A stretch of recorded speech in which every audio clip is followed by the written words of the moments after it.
Mas dumami ang mga pasahero sa Parañaque Integrated Terminal Exchange ayon sa pamunuan ng PITX. Mas pinili ng karamihan na mag-commute na lang kaysa magdala ng sasakyan.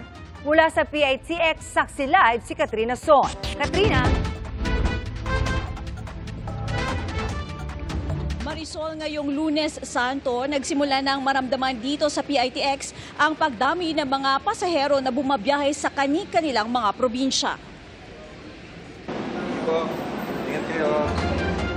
Balik bansa si Francia Lunas matapos magtrabaho ng mahigit 3 taon sa Lebanon.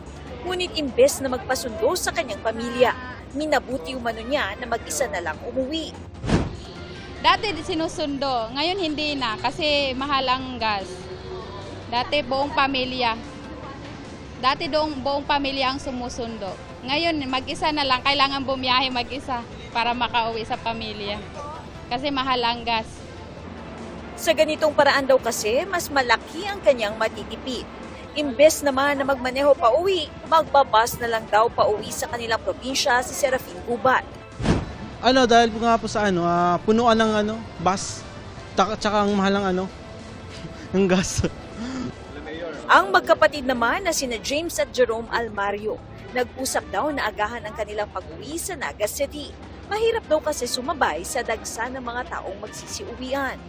Mas sinunahan na lang po namin yung mga ibang pasahero. Opo. Para sulit po yung pag-uwi namin. Masulit namin yung oras namin. Actually po, kanina pa kami naghihintay dito. Mga alas 7 pa lang po nandito na kami. Tapos pinalipat po kami sa ibang bus.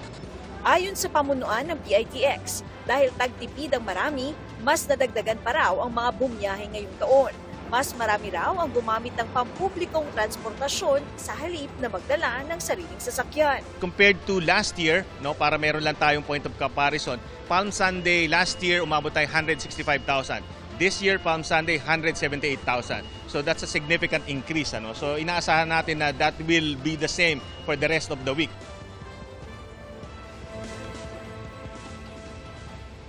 Marisol, base naman sa pinakahuling datos na ibinigay sa atin ng pamunuan ng PITX, as of 7 p.m. ay aabot na sa 160,000 ang mga pasahero rito ngayong araw sa PITX. At maigting na rin ang ipinapatupad dito na seguridad. At live mula dito sa PITX, ako si Katrina Son, ang inyong saksi.